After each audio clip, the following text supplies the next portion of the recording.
புரியுதா? நிந்திப்ப அடுத்த அந்த அவங்களுடைய பண்புகளில் சொல்கிறான், நிந்திப்பவர்களின் எந்த நிந்தனைக்கும் அவர்கள் அஞ்ச மாட்டார்கள். அல்லாஹ்வுடைய வேலையில் ரொம்ப கமிட்டடாக இருப்பாங்க.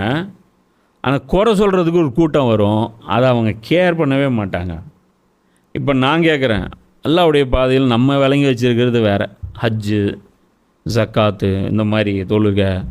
இப்போ நீங்கள் ஹஜ்ஜுக்கு போகிறேன்னு சொல்லுங்கள், நிந்திப்பாங்களா யாராவது உங்களை? மாஷா அல்லாஹ் அப்படி முசாஃபா பண்ணுறதுக்கு லைன் வந்துடும், சென்ட் ஆஃப் பண்ணுறதுக்கு பஸ் வந்துடும், பஸ் நிறைய ஆள் வருவாங்க. எங்கே? ஏர்போர்ட்டுக்கு. துவா சிங்கஜி, துவா சிங்கஜி, எனக்கு குழந்தை இல்லை அதனால் துவா சிங்கஜி, எனக்கு வந்து இந்த இது தெரிஞ்சு அது சிங்கஜி, இது சிங்கஜி, எல்லாம் லிஸ்ட்டு வந்துடும். யாரும் திட்ட மாட்டாங்க. அப்போல்லாம் என்ன சொல்கிறான், இது ஒரு வேலை, ஆனால் அது செஞ்சிங்கன்னா ஊரே திட்டும். அவங்க கேட்பாங்க, ஏன்னா பைத்தியம் பிடிச்சிருச்சா உனக்கு? தலைக்கு மேலே எவ்வளோ இது போயிட்டுருக்கு, எவ்வளோ இது இருக்குது, எவ்வளோ பெரிய பிரச்சனை இருக்குது, பைத்தியக்காரன் ஆகிட்டியா நீ நினச்சா. அதாவது ஒரு சகோதரர் ஐஏஎஸ் ஃபுல்லாக 2-3 கிட்டத்தட்ட ஒரு 4-5 வருஷமாக ஃபுல்லாக ஐஏஎஸ்க்கு வந்து படிச்சிருக்கு. ஐஏஎஸ் படிக்கிறது எவ்வளோ கஷ்டம் தெரியுமா? இப்போது ஐஏஎஸ் ஆறாமுன்னு சொல்லிட்டோம். சொன்ன ஒன்று என்னாச்சு, அல்லாஹ்வுடைய பாதையில் தூக்கி போட வேண்டிய சுச்சுவேஷன் வந்துருச்சு. எவன்லாம் திட்டிருப்பான் தெரியுமா? நீ 10th நிறுத்தினதுக்கே திட்டு விழுதுன்னா, ஐஏஎஸ் எக்ஸாம் வந்து ஹராமுன்னு வெளியே வந்தால் எப்படி இருக்கும்? மௌலானா மௌதூதி ஒரு ஆர்டர் போட்டார், கவர்மெண்ட் ஜாப் இது ஹராமுன்ட்டு. எல்லோரும் வெளியே வந்தாங்க. அவங்க ஒய்ஃபெல்லாம் என்ன பண்ணியிருப்பாங்க, பொண்ணு கொடுத்ததே அவங்க கவர்மெண்ட் ஜாபில் இருந்தாங்கிறதாக தான் இருக்கும்.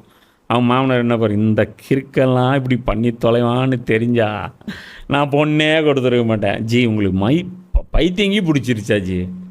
இல்லைங்க, இது வந்து இஸ்லாத்துக்கு செட் ஆகாத இதுங்க. ஏங்க ஜி நீங்கள் இப்படி சொல்கிறீங்க? அவருடைய பெரிய ஹஜ்ரத்துங்க, அவர் வந்து ஜமாத்துல் உலமாவுடைய தலைவருங்க.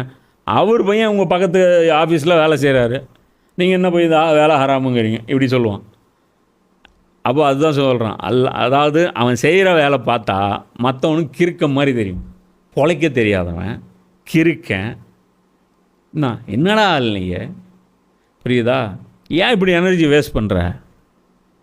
என்ன வயசு உனக்கு? அது கேட்பாங்க, என்ன வயசு உனக்கு? அதுக்குள்ளே போட்டு இவ்வளோ முசீபத்தை இழுத்து போட்டு உக்காந்துக்கிறேன். இன்றைக்கி பொறுத்த வரைக்கும் அல்லாஹ்வுடைய வேலை உலகத்தில் எந்த பகுதியில் நீ செஞ்சாலும் இந்த கமெண்ட் வரும், நாசமாக போகிறதுக்கா? ஏன் அவன் வாங்கி கட்டியது பத்தாதா? நீங்கள் வேறு வாங்கி கட்டிக்கணுமா? இதெல்லாம் கேட்பாங்க. இதுதான் அல்லாஹ் சொல்கிறான், அல்லாஹ் மேலே முஹப்பத்து, புரியுதா?